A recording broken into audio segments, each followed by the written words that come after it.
नमस्कार, आजाद सिपाही में आपका स्वागत है। मैं हूं राहुल सिंह। राफेल गिराने पर बोले विदेश सचिव, समय आने पर बताएंगे।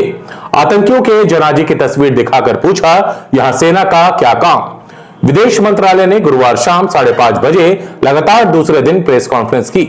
इसमें बुधवार की तरह विदेश सचिव विक्रम मिस्री के साथ कर्नल सोफिया कुरैशी और विंग कमांडर भूमिका सिंह मौजूद रहीं। कर्नल सोफिया कुरैशी ने कहा कि पाकिस्तान ने 7 अप्रैल की रात भारत में कई ठिकानों पर ड्रोन और मिसाइल से हमले का प्रयास किया। अवंतीपोरा, श्रीनगर, जम्मू, पठानकोट, अमृतसर, कपूरथला, जालंधर, लुधियाना, आदमपुर, भटिंडा, चंडीगढ़, नाल, फलौदी, उत्तरलाई और भुज पर अटैक को भारत ने नाकाम कर दिया। इन जगहों पर बरामद मलबा पाकिस्तानी हमले की पुष्टि करते हैं।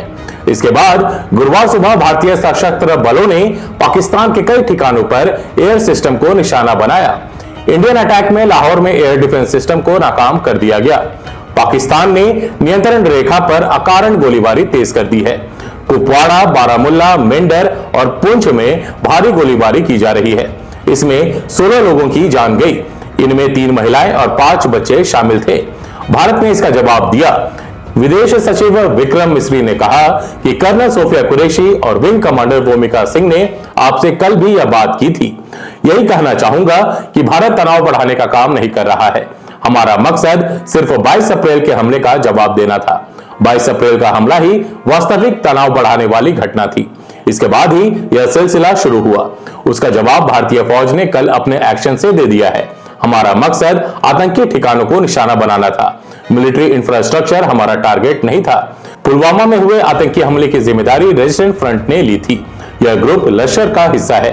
भारतीय अधिकारियों ने पहले ही यूएन को इसकी जानकारी दी थी। हम दोबारा मीटिंग करेंगे और यूएन को अपडेट देंगे। दिलचस्प बात यह है कि जब संयुक्त राष्ट्र सुरक्षा समिति की कॉन्फ्रेंस में पाकिस्तान ने टीआरएफ का नाम लेने का विरोध किया, जब टीआरएफ को पता चला कि यह बहुत बड़ी घटना है, तब उसने अपना नाम वापस ले लिया। पाकिस्तान टेररिज्म का ग्लोबल एपिसेंटर, दुनिया भर की सरकारों के पास इसके सबूत। पाकिस्तान 22 अप्रैल के आतंकी हमले में किसी भी तरह के इन्वॉल्वमेंट से पल्ला झाड़ना चाह रहा है। पाकिस्तान के मंत्री कह रहे हैं कि उनके देश में कोई आतंकी नहीं है। आज पूरी दुनिया में पाकिस्तान को ग्लोबल टेररिज्म का एपिसेंटर माना जाता है। दुनिया भर की एजेंसियों और सरकारों के पास इस बात के सबूत है। दुनिया भर के आतंकी हमलों में कई पाकिस्तानी आतंकवादियों का हाथ है। वह भारत में आतंकवाद फैलाने के लिए जिम्मेदार है। आतंकवादी ओसामा बिन लादेन को उनके यहां शहीद कहा गया। साजिद मीर के मरने की खबर थी, बाद में उसे जिंदा बता दिया गया ताकि उन पर कोई बात ना आए। पिछले दिनों पाकिस्तान के रक्षा मंत्री और पूर्व विदेश मंत्री ने पाकिस्तान के आतंकवादी संगठनों से संबंध की बात मानी है। दूसरा विषय है कि पाकिस्तान दावा करता है कि निष्पक्ष अंतर्राष्ट्रीय कमेटी पहलगाम हमले की जांच करे। आप पाकिस्तान का इतिहास और ट्रैक रिकॉर्ड जानते हैं। मुंबई हमला हो, पठानकोट हमला हो, ऐसे कई उदाहरण हैं। मुंबई हमले में भारत और पाकिस्तान की जॉइंट टीम बनाई गई थी। इंडिया ने कहा था कि हम सहयोग करेंगे। हमने पाकिस्तान को फॉरेंसिक रिपोर्ट दी थी और कहा था कि पाकिस्तान साजिशकर्ताओं को न्याय के कटघरे में खड़ा करे। पाकिस्तान में केस रजिस्टर हुए, लेकिन इन्हें आगे नहीं बढ़ने दिया गया। पठानकोट में जॉइंट इन्वेस्टिगेशन टीम बनाई गई थी। पाकिस्तानी टीम को हमने हमले वाली जगह जाने की इजाजत दी थी। उनसे डीएनए और दूसरी रिपोर्ट शेयर की थी। आतंकवादियों के पते भी बताए थे। जैश के लीडर के बारे में जानकारी दी थी, लेकिन जांच में कुछ नहीं हुआ। ऐसे जॉइंट इन्वेस्टिगेशन में अब हमें भरोसा नहीं है। पाकिस्तान ने उन सबूतों का इस्तेमाल आतंकवादियों को बचाने और घटना को छिपाने में ही किया है। जांच में रुकावट डाली है। आतंकियों को पाकिस्तानी झंडे में लपेटा, उनके जनाजे में फौज मौजूद थी। ऑपरेशन सिंदूर में केवल आतंकी इमारतें ही टारगेट थी। पाकिस्तान दावा कर रहा है कि भारत के ऑपरेशन में सिर्फ सिविलियन मारे गए।